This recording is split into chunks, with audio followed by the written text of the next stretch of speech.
Good morning friends. Geography में हम लोग क्या पढ़ रहे हैं अभी? तो पॉपुलेशन ज्योग्राफी। और इसी पॉपुलेशन ज्योग्राफी में आज क्या देखेंगे हम लोग? तो यह हम लोग का पार्ट 5 है।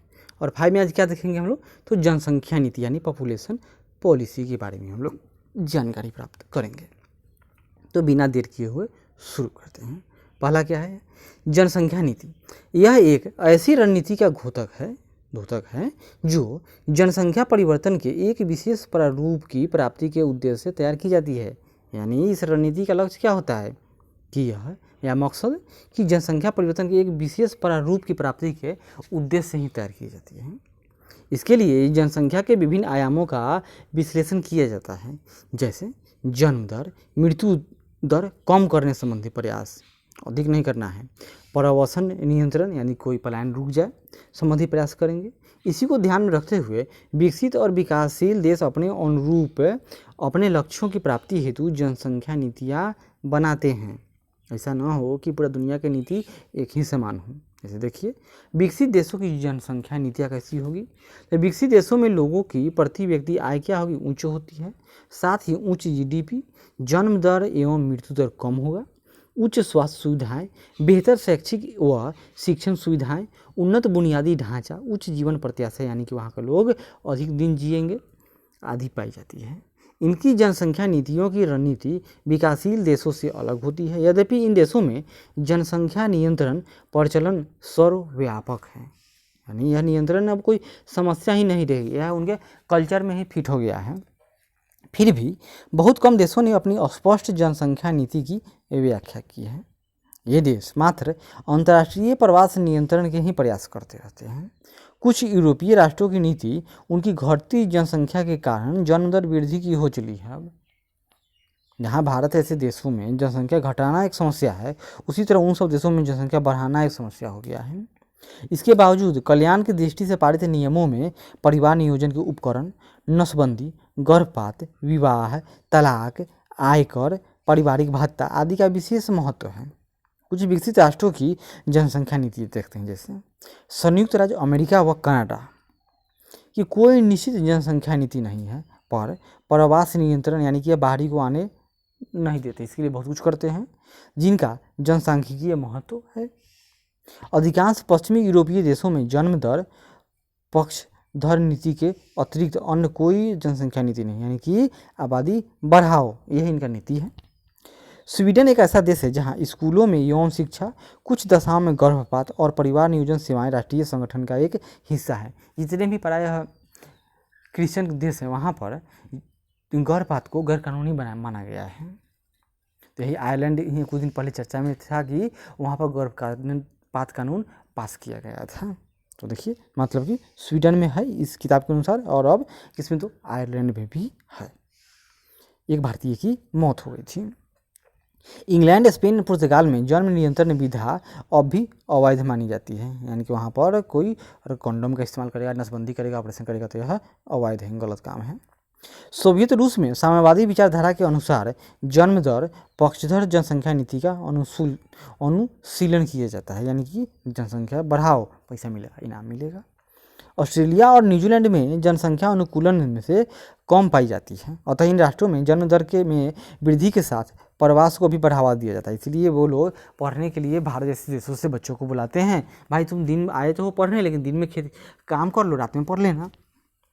एशिया में जापान एक ऐसा राष्ट्र है जो अपनी जनसंख्या वृद्धि के मात्र गर्भपात को वैध बनाकर देश के स्तर पर लाने में समर्थ हुआ है। बस इस प्रकार यह स्पष्ट होता है कि विकसित देशों की जनसंख्या नीति अपवाद स्वरूप पाई जाती है, यानी कि जहां विकासशील देशों में जनसंख्या घटाना मुख्य समस्या है, वहीं इन सब देशों में लोग भरसक प्रयास करते हैं कि जनसंख्या इनका और बढ़े। अब आगे देखिए, विकासशील यानी डेवलपिंग कंट्री की बात हो रही है। तो विकासशील देश वह देश है जहां कम सकल घरेलू उत्पाद जीडीपी लो है, लो मानव विकास ह्यूमन डेवलपमेंट जो इंडेक्स है वह भी लो है, उच्च निरक्षरता दर यानी अत्यधिक लोग अनपढ़ हैं, गरीबी दर कैसी है? हाई है, शिक्षा का निम्न स्तर है, और आय, और जब ऑक्सफैम का रिपोर्ट देखिएगा तो 1% लोग के पास ही कि देश के 70% से अधिक लोगों के पैसा है। तो यह क्या है? यह असमानता है, बताएगा। मृत्यु दर उच्च है, जन्म दर भी उच्च है, उच्च शिशु मृत्यु दर आदि पाई जाती है। ऐसे देशों में भारत, चीन, ब्राज़ील, दक्षिण अफ्रीका, सऊदी अरब आदि शामिल है। ऐसे राष्ट्रों में जनसंख्या विस्फोट की स्थिति पाई जाती है, अर्थात ये देश तीव्र जनसंख्या वृद्धि वाले होते हैं। इसलिए ऐसे राष्ट्रों ने जनसंख्या वृद्धि को नियंत्रित करने के लिए परिवार नियोजन कार्यक्रमों को अपनाया। सबसे पहले भारत ऐसा देश था जिन्होंने परिवार नियोजन कार्यक्रम शुरू किया था। इसी तरह चीन में देखिए, हमारे दो पॉलिसी किसमें तो नेहरू जी लाए थे, और चीन में लाया कि हम दो और हमारे एक से अधिक हुआ तो तुम्हारी नौकरी गया। अतः अधिकांश विकासशील राष्ट्रों की जनसंख्या नीति का मुख्य उद्देश्य क्या है कि जनसंख्या वृद्धि को 1% दर पर लाना है, यानी कम करना है। इस जनसंख्या की नीति को विभिन्न देशों के संदर्भ में देखें। जैसे पहला अफ्रीका महाद्वीप, तो अफ्रीका महाद्वीप के अधिकांश राष्ट्र सर्वाधिक जनसंख्या वृद्धि वाले देश हैं। इसके साथ ही यहाँ मृत्यु दर भी काफ़ी उच्च पाई जाती है। इस कारण जनसंख्या नियंत्रण पर अभी यहाँ कम ध्यान दिया जाता है, यानी जितने बच्चे जन्म लेते हैं वो अधिक मर ही जाते हैं। सब सहारन कंट्री की बात देखिए, सहारा मरुस्थल के दक्षिण में स्थित देशों की मान्यता है कि विकास हेतु जनसंख्या आवश्यक है। यहाँ क्या पढ़ाया जाएगा, एक व्यक्ति का बोझा और 5 सारे लोगों का क्या हो गया तो लाठी, यानी जितना अधिक लोग होंगे आपके पास उतना लाठी हो रहा है, उतने आपको भगवान हाथ दे रहे हैं। अतः जनसंख्या बढ़ाओ, पढ़ाओ लिखाओ नहीं, लेकिन जनसंख्या बढ़ाते रहो। केनिया और घाना को सर्वप्रथम बलशाली नीति अनुगमन करने का श्रेय जाता है। केनिया और घाना ये क्या किया तो जनसंख्या घटाने वाला देश है। नाइजीरिया जो सर्वाधिक जनसंख्या वृद्धि वाला राष्ट्र में जनसंख्या नीति का आरंभ तो 1970 के दशक में हुआ था, लेकिन आज भी नाइजीरिया की जो आबादी है वह बहुत तेज़ी से बढ़ रही है। दुनिया का सबसे तेज अगर कोई बढ़ने वाला देश है आबादी में तो वह नाइजीरिया ही है। ट्यूनीशिया एक इस्लाम धर्मावलंबी राष्ट्र होते हुए भी बहुपत्नी विवाह प्रथा के विरुद्ध गर्भपात के पक्ष में नियम पारित किया है। अगर भारत में होगा तो क्या होता है कि अल्लाह मियाँ हमको ऐसे बोले हैं, कुरान में लिखा हुआ है। क्या ट्यूनीशिया के लोगों को कुरान की बातें आयतें पता नहीं है। लैटिन अमेरिका के चिली, मध्यवर्ती तथा कैरेबियन क्षेत्र के राष्ट्र जन्म दर कम करने की नीतियों का अनुसरण कर रहे हैं। इसके विपरीत ब्राज़ील और अर्जेंटीना में आज भी जनसंख्या वृद्धि का प्रयास हो रहा है। ब्राज़ील एक ऐसा राष्ट्र है जहां निजी परिवार नियोजन संस्थाओं को कार्य करने की अनुमति नहीं है। एशिया ऐसा महादेश है, देखिए अब एशिया की बात करते हैं, जहां विश्व की आधी आबादी निवास करती है, फिर भी जनसंख्या नीतियों में विविधता पाई जाती है। जैसे भारत, चीन, Indonesia, Thailand, Sri Lanka, Hong Kong, Singapore, दक्षिण कोरिया में जनसंख्या पराकाष्ठा पर पाई जाती है, जहाँ ये देश बलपूर्वक परिवार नियंत्रण कार्यक्रम के साथ साथ परिवार नियोजन के सामाजिक और आर्थिक उपायों पर ध्यान दे रहे हैं। पाकिस्तान, बांग्लादेश, नेपाल, मलेशिया में परिवार नियोजन कार्यक्रमों पर ध्यान दिया जा रहा है, यानी यहाँ भी अब घटाने की बात सोची जा रही है। म्यांमार, कंबोडिया, वियतनाम जैसे दक्षिण पूर्वी एशिया के देशों में जन्म दर वृद्धि की नीति अपनाई जाती है। तो कौन कौन, तो म्यांमार, कंबोडिया, वियतनाम, यहाँ पर क्या है भी कोशिश की जन्म दर की वृद्धि बढ़ जाए। अफगानिस्तान का हाल देखिए, यहाँ पर तो जितने जन्म लेते हैं उससे अधिक बच्चे या बड़े लोग गोली से मारे जाते हैं, यह बहुत ही गंभीर संकटग्रस्त देश है। तो अफगानिस्तान की रुचि परिवार नियोजन के पक्ष में पाई जाती है। तो इजराइल की रुचि जनसंख्या वृद्धि के पक्ष में, क्यों, क्योंकि जनसंख्या अधिक रहेगा तब ना फिलिस्तीन से और अन्य देशों से वो एक साथ लड़ने में सक्षम होगा। इसके अतिरिक्त सऊदी अरब ने तो कृत्रिम गर्भ निरोधक के आयात पर ही प्रतिबंध लगा दिया। अब समझो आप क्या करोगे। निष्कर्ष यह पाया जाता है कि विकासशील देशों के जनसंख्या नीतियों में विविधता पाई जाती है। प्रवासन मतलब माइग्रेशन की बात हो रही है, यानी कोई व्यक्ति जन्म यहाँ लिया, 18 वर्ष का यहाँ हुआ और जब उसका कमाने का टाइम हुआ तो किसी अन्य देश पर अपना भविष्य बनाने चला गया। तो देखिए, मनुष्य के निवास स्थान में किसी भी प्रकार के अस्थायी व अस्थायी परिवर्तन को प्रवासन यानी माइग्रेशन कहा जाता है।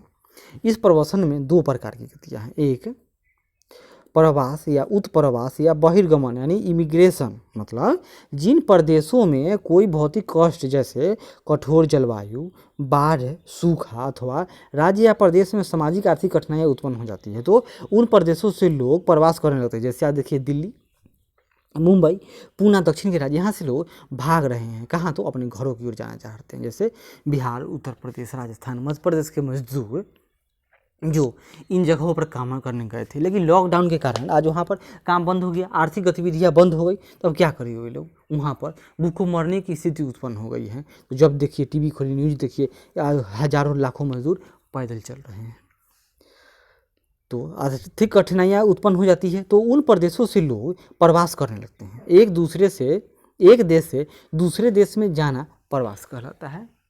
तो आंतरिक प्रवास कहाँ मिला, भारत में देख रहे हैं हम लोग, और बाह्य प्रवास जैसे Syria, Afghanistan, Pakistan, Bharat, Philippines, Indonesia आदि देशों के लोग जो विदेश में कमाने जाते हैं, वह क्या है, तो वह बाह्य प्रवास का उदाहरण है। तो हम लोग प्रवास, उत्प्रवास या बहिर्गमन देख लिए। अब आगे देखिए, एक होता है आप्रवास या अंतर्गमन यानी इमिग्रेशन, और ऊपर वाला क्या था, यह था इमिग्रेशन, ई फॉर, और यह था ई माइग्रेशन, मतलब इसमें इंटर आएगा, आई है। तो बाहरी प्रदेशों के मनुष्य का किसी प्रदेश के अंदर आना आप्रवास कहलाता है। जिन प्रदेशों में जीविका निर्वाह की सुविधा पर्याप्त होती है, यानी यह पहले वाला क्या था, इसमें यह पुश फैक्टर है, यानी यह धक्का दे रहा है कि भाई तुम यहाँ से भाग जाओ, बाहर जाओ, कमाने जाओ, और यह पुल फैक्टर है, यानी यह आकर्षित कर रहा है अपनी तरफ कि आओ मेरे यहाँ पर दूध की नदियाँ बहती हैं वाली बात है। तो आना अप्रवास कहलाता है। जिन प्रदेशों में जीविका निर्वाह की सुविधा पर्याप्त होती है, वे बाहरी लोगों को आकर्षित करते हैं। जैसे देखिए यहाँ पर यह आकर्षण हो रहा है और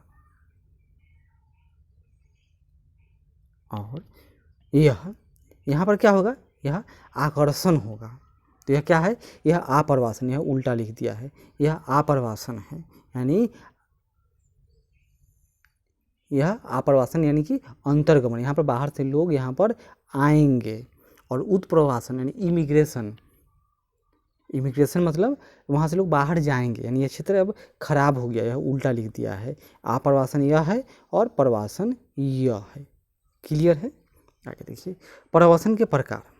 प्रवासन का वर्गीकरण दूरी, स्थान तथा दिशा के आधार पर किया जाता है। अतः क्षेत्र, दूरी एवं आकार के आधार पर प्रवासन के मुख्य प्रकार हैं। कौन कौन, तो देखते हैं। पहला, प्रवास धारा, मतलब बड़ी संख्या में लोगों द्वारा एक ही दिशा में किया जाने वाला प्रवास धारा कहलाता है। यानी एक ही साइड में सब लोग, जैसे कि आज सब लोग दिल्ली से ही भागकर कहाँ आ रहे हैं, तो बिहार और यूपी आ रहे हैं, तो यह प्रवास की धारा है, क्योंकि दिल्ली का स्थिति अब बिहार और यूपी से खराब है। प्रबल प्रवास या प्रति प्रवास, दो स्थानों के बीच दो दिशाओं से होने वाली बड़ी संख्या वाले प्रवास प्रबल प्रवास तथा विपरीत दिशा में होने वाला प्रवास प्रति प्रवास कहलाता है। पहले बिहार से दिल्ली की तरफ होता था, लेकिन अब प्रबल प्रवास क्या हो गया, अब दिल्ली से बिहार की तरफ हो रहा है। सकल एवं निवल प्रवास, यह क्या है, दो स्थानों के बीच दोनों दिशाओं से होने वाले प्रवासों में दोनों की संख्याओं का कुल योग क्या है, तो सकल प्रवास है टोटल, तथा उन दोनों की संख्याओं का अंतर निवल प्रवास कहलाता है। और आंतरिक एवं अंतर्राष्ट्रीय प्रवास, आंतरिक यानी देश के अंदर, और अंतर्राष्ट्रीय मतलब एक देश से दूसरे देश में किसी देश की प्रशासनिक सीमा के अंदर किया जाने वाला प्रवास आंतरिक प्रवास कहलाता है। वहीं अंतर्राष्ट्रीय सीमा को पार कर किया जाने वाला प्रवास अंतर्राष्ट्रीय प्रवास कहलाता है। किसी देश में अन्य देश से आने वाले लोगों को अप्रवासी कहा जाता है, जबकि मूल देश के लोग वे उत्प्रवासी या प्रवासी कहलाते हैं। क्या हुआ कि किसी देश में अन्य देश से आने वाले लोग जो बाहरी आ गए उनको क्या कहेंगे, अप्रवासी कहेंगे, जबकि मूल देश के लिए वे क्या हैं, तो वे उत्प्रवासी या प्रवासी, यानी यहाँ से वे लोग जैसे भारत से लोग चले गए तो वो क्या प्रवासी हैं, और सऊदी अरब में गए तो वहाँ के लिए वे अप्रवासी श्रमिक हैं। अब आंतरिक प्रवासन के प्रकार, तो देखिए आंतरिक प्रवासन के 4 प्रकार हैं। पहला, ग्राम से नगर, नगर से नगर, ग्राम से ग्राम, और आगे एक होगा। तो देखिए इस प्रवासन यानी ग्राम से नगर में क्या होगा, इस प्रवासन में लोग नगरों की औद्योगिक विकास, शिक्षा, स्वास्थ्य, रोजगार आदि से आकर्षित होकर ग्राम से नगर की ओर प्रवासन करते हैं। इस प्रकार का प्रवासन विशेषकर अल्प विकसित देशों में देखने को मिलता है। वहीं नगर से नगर, इस प्रकार का प्रवासन नगरीकृत देशों में देखने को मिलता है, जहाँ लोग आर्थिक कारकों से प्रभावित होकर छोटे नगरों को छोड़कर बड़े नगरों में प्रवासित होंगे। यह प्रवासन का सोपानी स्तर है, यानी पहले गांव से नगर गए, फिर अब उस छोटे नगर से बड़े नगर में जाएंगे। तीसरा देखिए, ग्राम से ग्राम, यह अपेक्षाकृत पिछड़े ग्रामीण क्षेत्रों से अधिक विकसित गाँव की ओर होने वाला प्रवसन है। इसमें पता है गाँव से गाँव में शादी ब्याह के कारण ही महिलाओं पुरुषों आदि का एक जगह से दूसरी जगह प्रवसन होता है। इसमें पिछड़ा ग्रामीण क्षेत्र दूसरे ग्रामीण क्षेत्र के भूमि सुधार, कृषि गहनता, सिंचाई की उपलब्धता, बाजार की उपलब्धता आदि से आकर्षित होकर प्रवसन करते हैं। और नगर से ग्राम, जो अभी वर्तमान स्थिति में ही हाल हो रहा है, विशहरीकरण हो रहा है पूरी दुनिया का, खासकर भारत का। इस प्रकार का प्रवसन विकसित नगरीकृत देशों में पाया जाता है। विकसित नगरों की अति जनसंख्या दबाव व सघनता तथा बड़े पैमाने पर होने वाले औद्योगिक कार्य प्रणाली से उत्पन्न प्रदूषण की समस्याओं से बचने के लिए खुले व शुद्ध वातावरण हेतु लोग गांवों की ओर प्रवासन करते हैं। इस प्रकार प्रवासन द्वितीय विश्व युद्ध के पश्चात यूरोप में देखा गया था और अभी पूरी दुनिया में देख लीजिए हाल। और प्रवास के कारण क्या होंगे, तो भौतिक कारण, इसके बहुत सारे कारक हैं। जैसे देखिए भौतिक कारक में क्या आएगा, प्रवसन में भौतिक कारकों का सबसे अधिक प्रभाव जलवायु पर पड़ता है। जलवायु के अतिरिक्त नदियों की बाढ़, अतिवृष्टि, अनावृष्टि, भूकंप, जलवायु, हिमनदों का पिघलना, मिट्टियों का अनुपजाऊ होना आदि प्रमुख कारण है। किसके, तो ये सब भौतिक कारक है किसके, प्रवसन के। उदाहरण स्वरूप कंबोडिया यानी कंबोडिया की मेकोंग नदी ने बाढ़ के कारण जनसंख्या के बड़े भाग को प्रवासित बनाया। सूखे के कारण इथोपिया और सोमालिया से जनसंख्या का स्थानांतरण दूसरे स्थानों पर हुआ। भूमध्य सागर के सिसिली द्वीप और प्रशांत महासागर के फिलीपींस से हवाई द्वीप के बहुत से लोगों को दूसरे स्थानों पर भूकंपीय गतिविधियों और ज्वालामुखी के विस्फोट के कारण एक जगह से दूसरी जगह जाना पड़ा था। और मिट्टियों के उपजाऊपन में कमी हो गया, यानी मिट्टी क्या हो गया, बायलैंड हो गया, परती हो गया। इस कारण भी संयुक्त राज्य अमेरिका में लोगों को बड़े स्तर पर एक क्षेत्र से दूसरे क्षेत्रों में प्रवास हुआ था। इस प्रकार भौतिक कारण प्रवास का एक प्रमुख कारण है। और आर्थिक कारण, यानी कि पैसा के लिए लोग जाएंगे। जो देखिए प्रवासन का यह एक मुख्य उद्देश्य क्या होगा कि आर्थिक होता है। 19वीं शताब्दी में अंतर्राष्ट्रीय प्रवास का एक मुख्य कारण यही था। बाहरी प्रदेशों में कृषि भूमि की प्राप्ति। उत्तरी अमेरिका और दक्षिण अमेरिका, दक्षिण अफ्रीका, ऑस्ट्रेलिया एवं न्यूजीलैंड में कृषि योग्य भूमि मिलने के कारण भूभागों में यूरोपीय लोगों का प्रवास हुआ, क्योंकि यूरोप में पहले से ही अत्यधिक जनसंख्या एवं निवास क्षेत्र में निर्वाह योग्य संसाधनों की कमी थी। अतः जब नए नए ये सब देश खोजे गए तो जल्द से जल्द यूरोप के लोग वहाँ पर आकर बसने लगे। 17वीं शताब्दी में यूरोप के लोगों का प्रवास संभवतः मानव प्रवास का सबसे बड़ा उदाहरण है। यूरोपीय जनसंख्या का यह प्रवास 2 दिशाओं में हुआ था।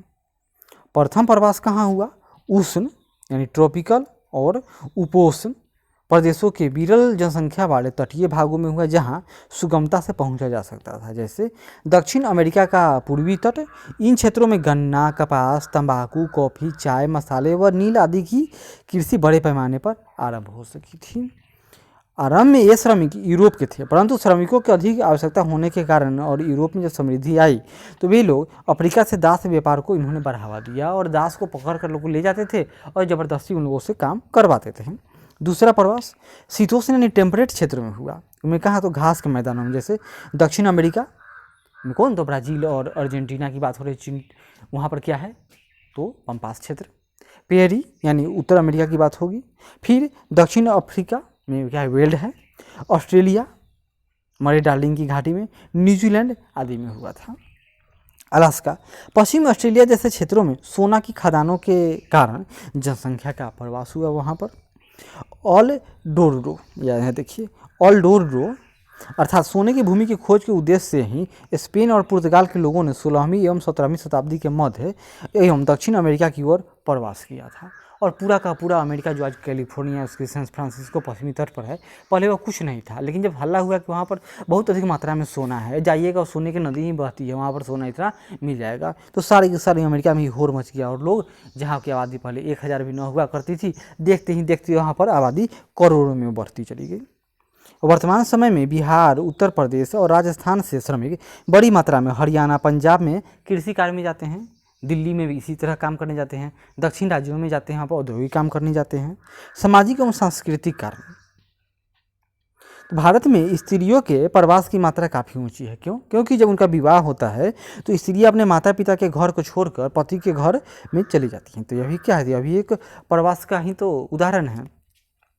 धार्मिक स्वतंत्रता की भावना भी प्रवास को बढ़ावा देती है। बड़ी संख्या में पिलग्रिम्स फादर्स का अटलांटिक महासागर के दूसरे छोर पर प्रवास इसका एक प्रमुख उदाहरण है।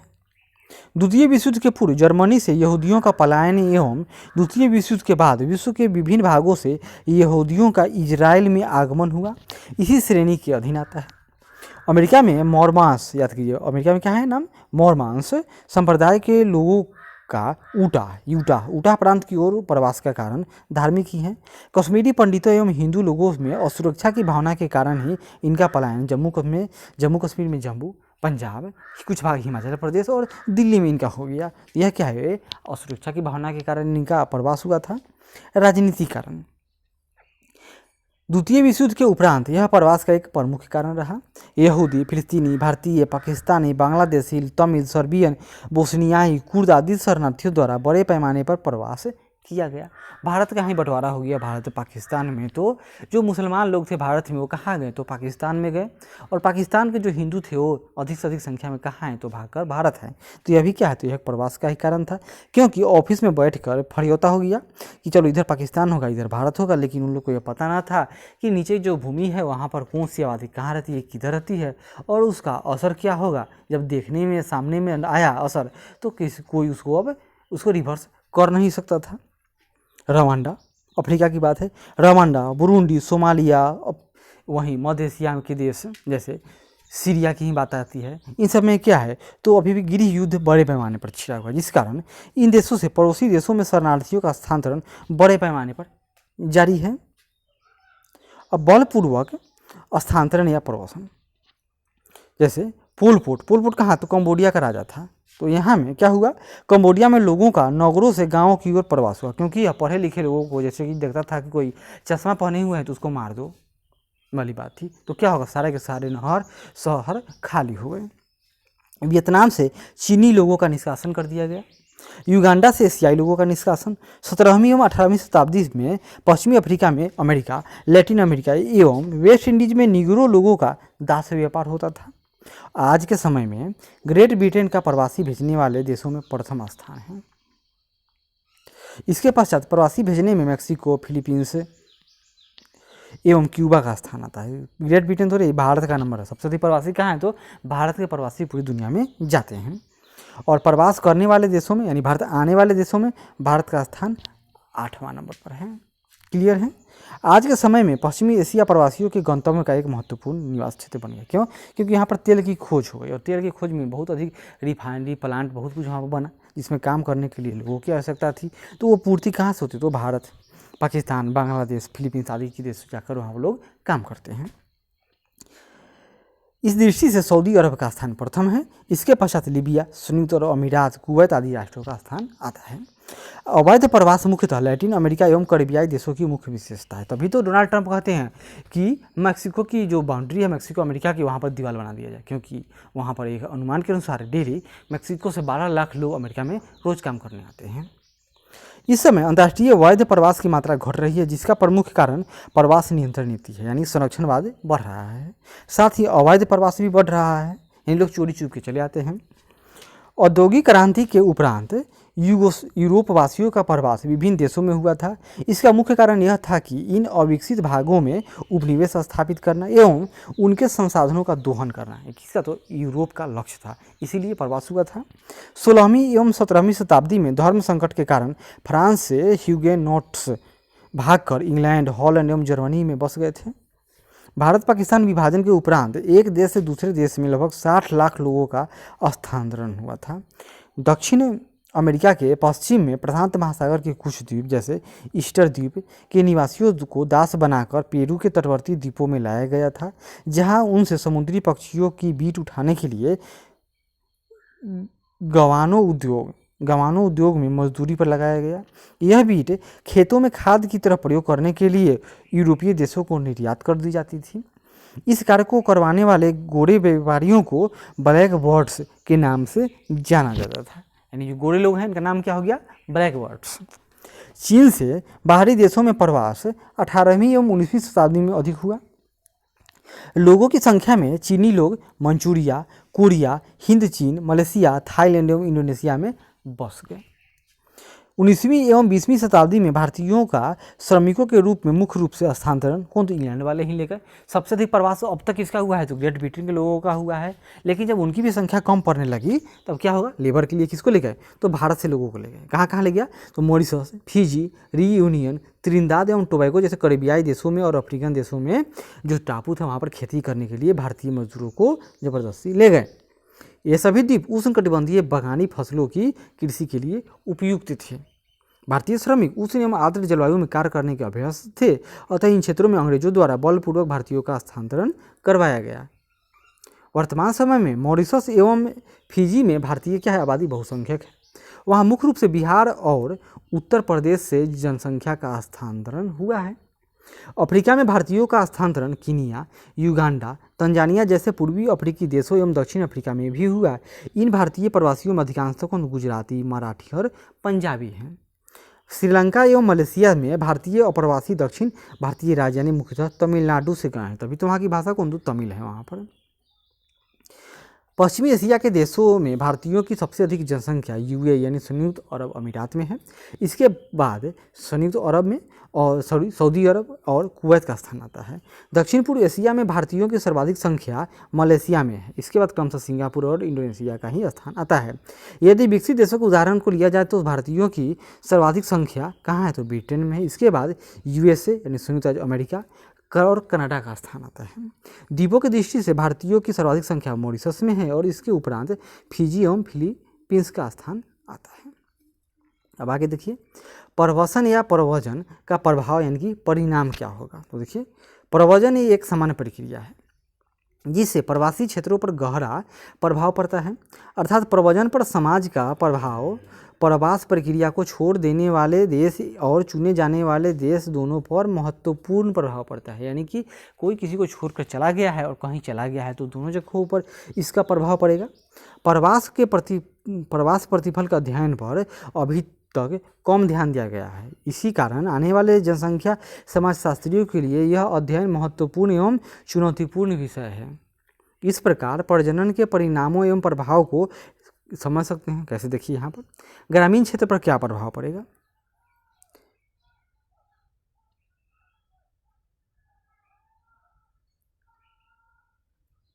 जहाँ से प्रवास होता है और जहाँ पर प्रवास होता है दोनों के जनसांख्यिकीय संरचना में मात्रात्मक एवं गुणात्मक परिवर्तन होता है।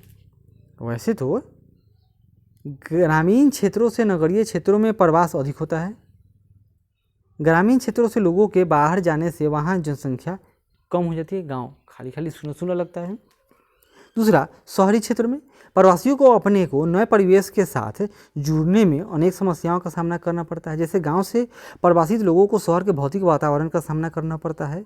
उन्हें नवीन भोजन तथा रहन सहन पद्धति के साथ तालमेल बैठाना पड़ता है। कुछ मिले परमाणु से यह स्पष्ट होता है कि गाँव से प्रवासित शहर में बसे लोगों में सांस संबंधी बीमारियाँ भी अधिक पाई जाती है। इसके अतिरिक्त प्रवासी अपने साथ अपनी भाषा और धर्म लाते हैं। इसके साथ ही शहरी क्षेत्रों में मौजूद व्यावसायिक ढांचे में बदलाव आता है। जिन क्षेत्रों में औद्योगिक प्रगति हो रही होती है वहाँ इस तरह के प्रवासन से अनुकूल प्रभाव पड़ता है, क्योंकि इससे सस्ते मजदूर उपलब्ध हो जाते हैं, जिससे शहर के व्यावसायिक ढांचे में बदलाव आ जाता है। प्रव्रजन का प्रभाव जनसंख्या वृद्धि पर भी पड़ता है, क्योंकि शहरी क्षेत्रों में प्रव्रजन दरें ग्रामीण क्षेत्रों की तुलना में कम होती है।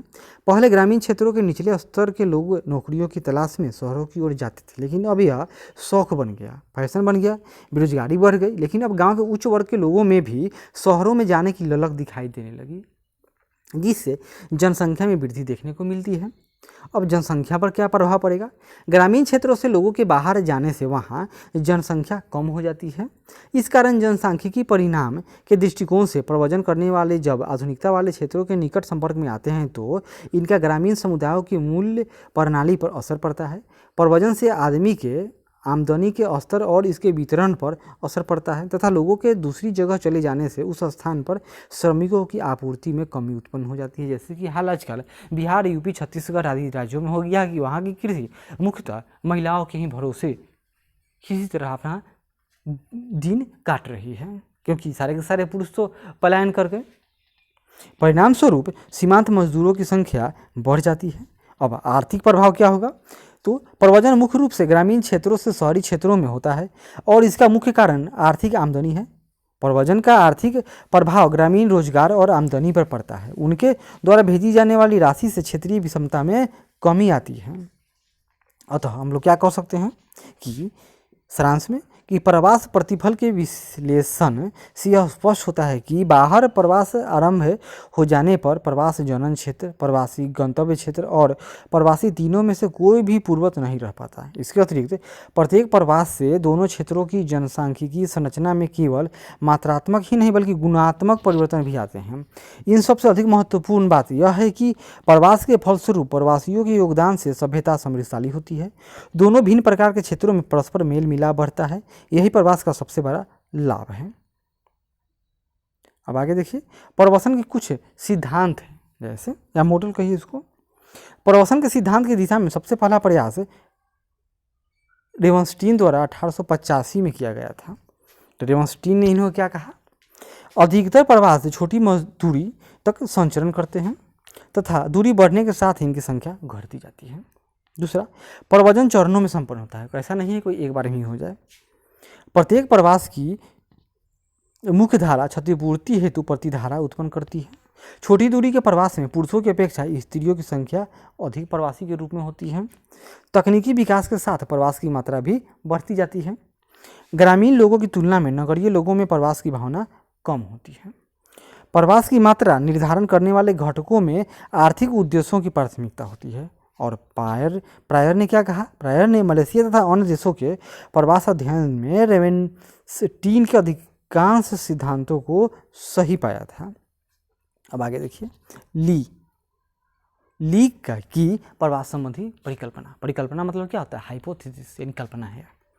ली ने प्रवसन के कारकों को अपकर्ष तथा प्रतिकर्ष यानी पुल एंड पुश फैक्टर्स को, यानी एक आकर्षित करेगा और एक उसको विकर्षित करेगा, चलो भाग जाए यहाँ से, में विभाजित करके प्रवसन संबंधी परिकल्पनाओं का प्रतिपादन किया। उसके अनुसार प्रवसन की मात्रा इन्हीं पुश और पुल कारकों की प्रतिकर्षण एवं अपकर्षण की तीव्रता पर निर्भर करती है। इसकी प्रवास संबंधी परिकल्पनाएं जैसे क्या है देखिए नीचे, क्षेत्रीय विभेदन, यानी जितना अधिक होगा क्षेत्रीय विभेदन और समानता, प्रवास की मात्रा भी उतनी अधिक होगी। प्रवास की मात्रा अंतराल अवरोधों को विजित करने से समृद्ध होती है। अवरोध जितने अधिक होंगे प्रवास की मात्रा उतनी ही कम होगी। यदि कोई कठोर प्रतिबंध न हो तो समय के साथ प्रवास की मात्रा में वृद्धि होती जाती है। विकसित देशों में प्रवास की मात्रा उच्च होती है। इसके विपरीत कम विकसित देशों में जनसंख्या कम गतिशील होती है। प्रवास एक निश्चित धारा में होता है। प्रत्येक मुख्य प्रवास में एक विपरीत प्रवास धारा आरंभ होती है। आगे देखिए, गुरुत्व मॉडल। यह गुरुत्व मॉडल कौन क्या है, नाम ही है गुरुत्व मॉडल, यानी यह आकर्षित करेगा। तो इसके अनुसार दो स्थानों के बीच लोगों का परिसंचरण दोनों स्थानों की जनसंख्या के गुणनफल के समानुपाती और उसके मध्य के दूरी के वर्ग का व्युत्क्रमानुपाती होती है। सिंपल इतना याद कर लीजिए। प्रवसन सूचकांक देख लीजिए, इसमें है AMI बराबर K P1 यानी पॉपुलेशन 1 पर पावर पॉपुलेशन P2, यानी K पावर कौन दो पावर है, पॉपुलेशन 1 है ना पॉपुलेशन 2 है और बटे में D2 है। तो देखते हैं क्या है, D स्क्वायर। P1 तथा P2 दोनों स्थानों की जनसंख्या का आकार है और D क्या हो गया, तो दोनों के बीच की दूरी हो गया।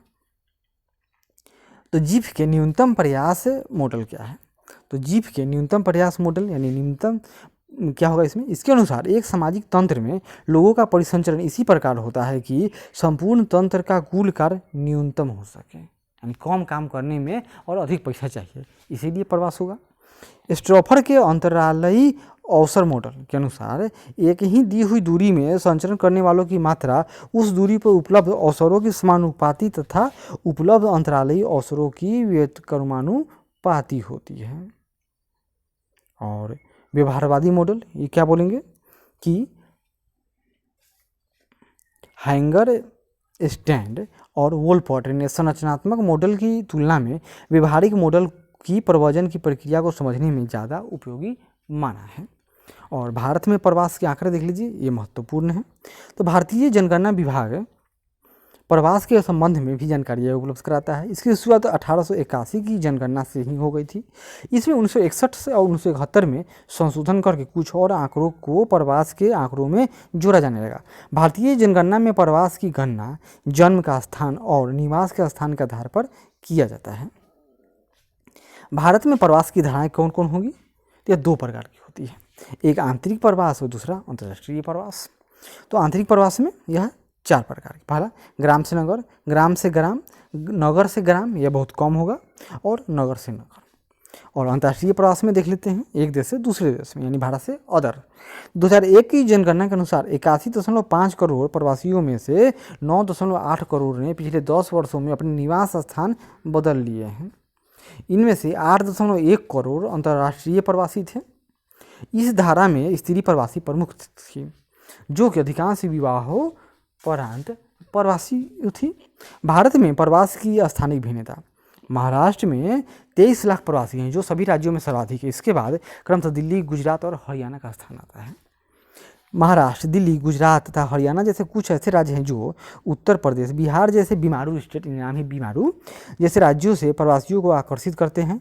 इसमें उत्तर प्रदेश में 26 लाख और बिहार में 17 लाख, अभी तो ये सब करोड़ में इनकी संख्या है, यहाँ से जाते हैं। भारत में प्रवास के कारण, तो प्रवास अनेक कारणों से होता है, जैसे राजनीतिक, आर्थिक, सामाजिक एवं शैक्षिक कारण इसके प्रमुख हैं।